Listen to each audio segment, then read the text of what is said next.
Hello guys, এখন বাজে দুপুর 12:36।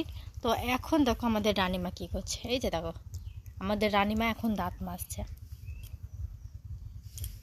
কিন্তু দাঁত যে কটা উঠেছে দেখবে। শোনা মাম্মা, তোমার দাঁত কটা উঠেছে গো মাম্মাম? তো দাঁত দেখি তো শোনা, দাঁত দেখে, দাঁত দেখি, দাঁত এমন করো, এমন করো, দাঁত দেখি। দাঁত দেখাও।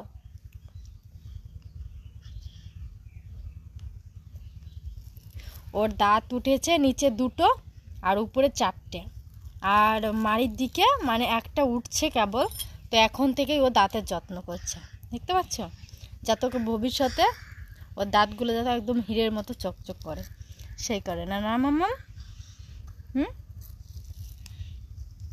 মাংস খেতে হবে তো এই কারণে দাঁত মাজছে, মাসির বাড়ি এসছে বলে কথা। টাটা, পরে দেখা হচ্ছে সবার সঙ্গে।